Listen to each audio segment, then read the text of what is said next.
Driveway in Marquette. Downtown Marquette Ladies Night. Hi, I'm Eric Urban. And I'm Samantha Ruff, and this is your Public Eye News.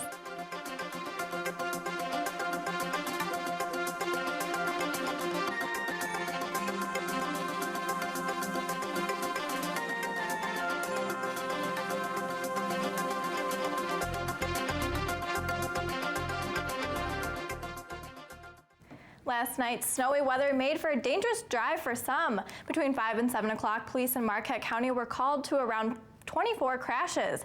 Ely Township experienced more than a dozen accidents, 3 involving injury. One person was taken to UP Health System Bell. The condition of that person is still unknown. The crash happened just before 6:30 p.m. when an SUV and truck collided. And around 11 p.m. last night, Marquette City Police were notified about a vehicle which had left the Holiday gas station without paying for gas. The vehicle was spotted by authorities when they then attempted to stop it. The vehicle, however, fled officers and led them on a short pursuit. The driver then lost control of the vehicle and went off the road. 3 suspects have been apprehended in the situation, and one of them was reported as a runaway. Further investigation discovered the vehicle was reported stolen from Marquette Township. The juveniles are currently being held at the Marquette County Youth Home pending authorization of charges. 2 downstate men are behind bars after a drug bust in Lake Linden. On November 18th, the Houghton County Sheriff's Department and the Upper Peninsula Substance Enforcement Team arrested a 35-year-old man from Flint and a 43-year-old man from Detroit on multiple felony drug counts. During the search, detectives located and seized over $10,000 in heroin and cocaine, along with approximately $2,000 in cash. The suspects were arrested at the scene and lodged at the Houghton County Jail. Names of the suspects are not being released at this time, pending arraignment in court. The ice and snow didn't stop the downtown Marquette Ladies Night event. Hundreds of ladies filled the stores downtown from 4 to 8 p.m. last night. More than 60 businesses participated this year, many of them offering big sales, free food, and samples. Shoppers picked up a punch card and had it stamped at each business they visited with a chance to win $600 gift basket. Ladies Night is hosted by Marquette's Downtown Development Authority. This was the 19th year for the event. A crash this morning sent 3 people to the hospital. Thyra Eam was traveling west on James Street when she ran a blinking red light before being struck by another vehicle traveling southbound. The southbound vehicle was being driven by Moy Rassasack. The impact of the collision sent Eam's vehicle into the northbound lane on US 31, and she was then hit again by a northbound vehicle driven by Griffin Whittam. Whittam was able to exit his vehicle uninjured safely before it burst into flames. All were transported with non-life-threatening injuries. And if you have a plan for buying a turkey this year, some major retailers will have their prices ranging from 49 cents to 99 cents a pound. But to get this deal, you might be required to spend a minimum amount on groceries. Gordon Food Service will break away from this and sell their turkeys for around 99 cents a pound, which is double than what it was last year. The best deal, however, will be at Spartan Nash's at 49 cents a pound with a $20 minimum purchase. That deal can be found at Michigan Grocers, D&W Fresh Markets, and Family Fare locations near Grand Rapids. An outbreak of the avian bird flu that wiped out 8 million turkeys over the summer is blamed for driving production down and prices up. And after the break, we'll have your national and international news. Stay tuned. On the next Native Report, we'll learn about the history of the Makato Wachipi.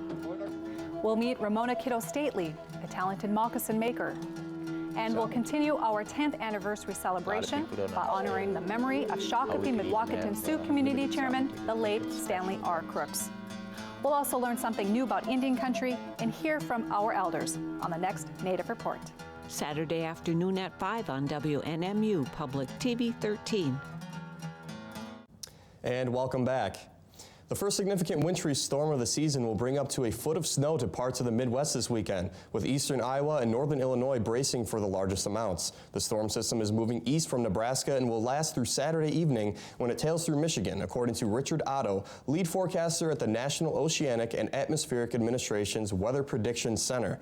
Already southern South Dakota saw significant snowfall and poor traveling conditions this morning, with up to 8 inches expected by tonight. Otto said the biggest impacts will be shovelable snow for parts of the Midwest.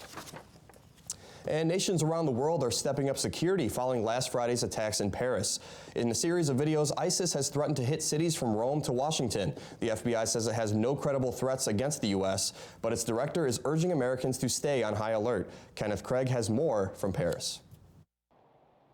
The ISIS videos threaten cities including Rome, New York, and Washington. But FBI Director James Comey says Americans should go on with their lives with heightened awareness. Do not let fear become disabling.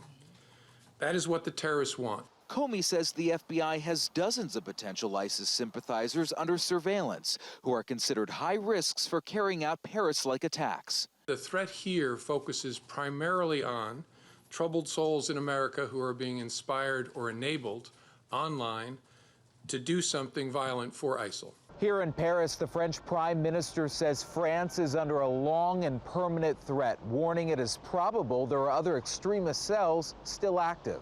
France has conducted more than 600 raids to break up potential threats. Authorities confirm that Abdelhamid Abu, the mastermind behind the Paris attacks, was killed in a raid Wednesday in Saint-Denis. Everyone knows that a new attack could arrive in Paris, and even if that guy is dead. And the search is intensifying for 26-year-old Salah Abdeslam, one of the terrorists who got away last Friday. Belgian investigators issued an updated photo of him in a video message on their website, reminding people he should be considered likely armed and extremely dangerous. Kenneth Craig, CBS News, Paris.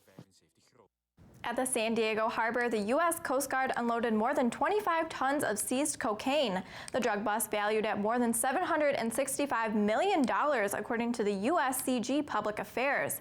It was seized in late July and early November by 5 Coast Guard vessels and a Canadian Navy ship.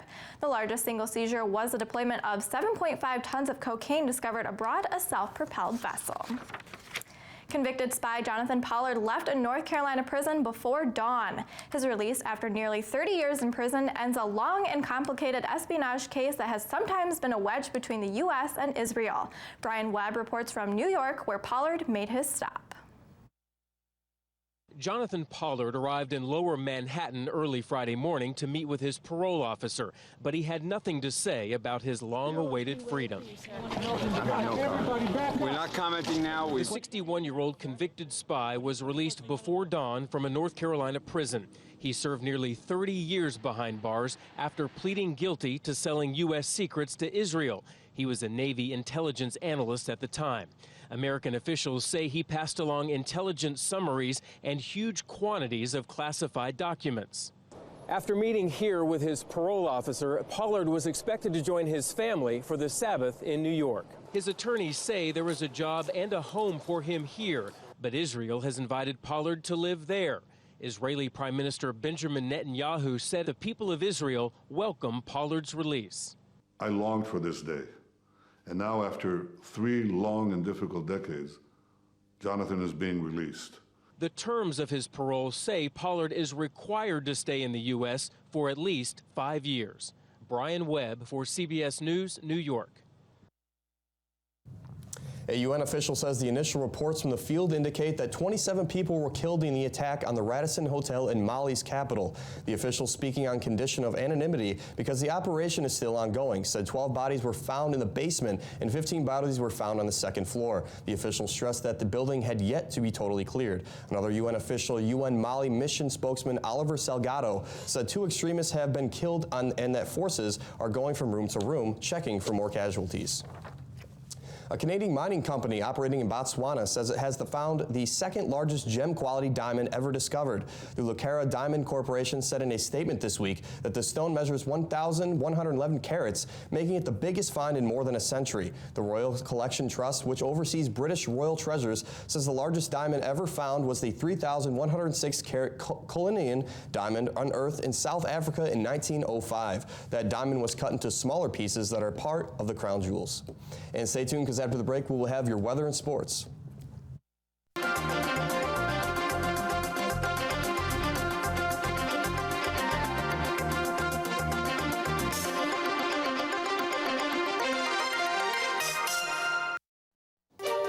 This week on Media Meet, organized labor helped change Michigan to a profound degree, and UP union activists have their own Hall of Fame.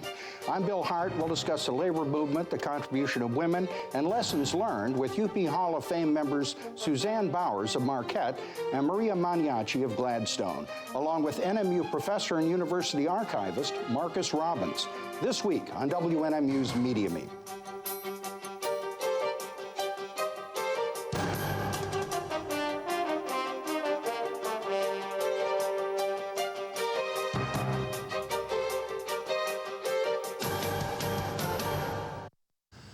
Good afternoon and welcome back to your Public Eye News. I'm Dan Campion, and as you can see currently outside in Marquette, Michigan today, it's a little bit dreary, it's a little bit cloudy, and if you're outside right now, make sure you're bundled up because that wind is cold.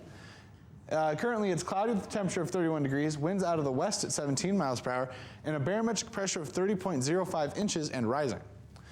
Tonight expect more cloudy skies with a low of 23 and winds out of the west at 8 miles per hour. And tomorrow the clouds will stay with a high of 32 and winds out of the northwest at 11 miles per hour.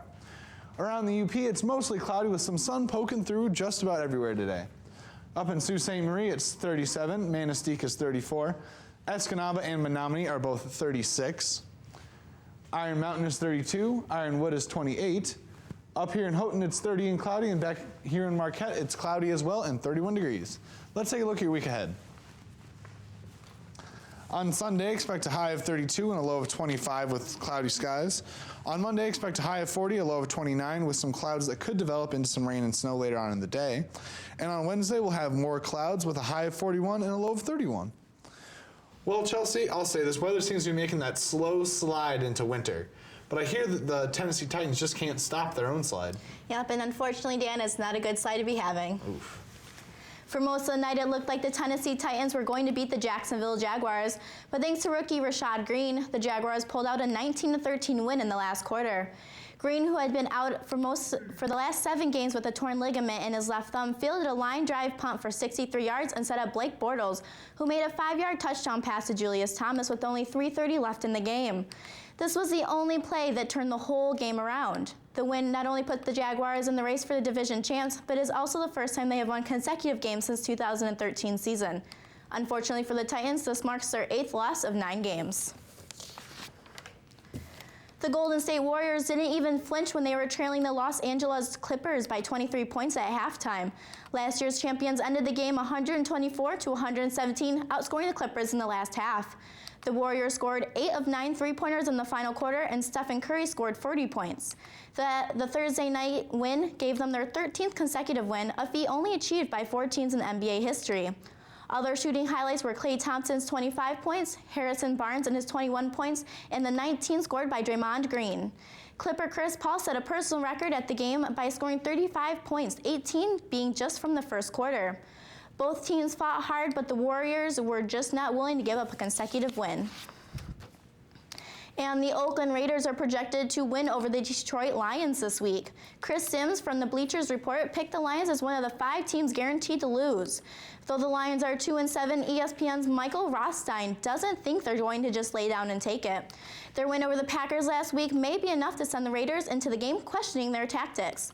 With Aldon Smith's 1-year suspension, Lions QB Matthew Stafford may be sitting pretty as long as he can make good passes to Calvin Johnson. The game is being played at Ford Field in Detroit Sunday, November 22nd with a 1 p.m. kickoff. So the Lions are trying to make a little bit of a comeback, but I hear somebody is not making quite the comeback. No, this woman is running something actually very illegal. Let me tell you about it. A central Pennsylvania woman accused of running a prostitution service out of her own home says she charged for only massages and that any sex that occurred with clients afterward was just free fun.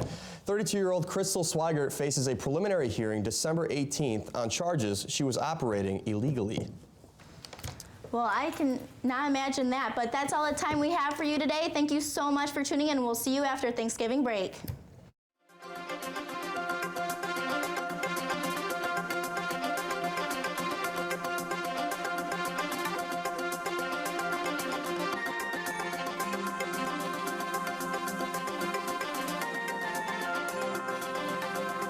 The preceding program was produced in studios located in the Edgar L. Hardin Learning Resources Center by WNMU-TV, Northern Michigan University Public Television.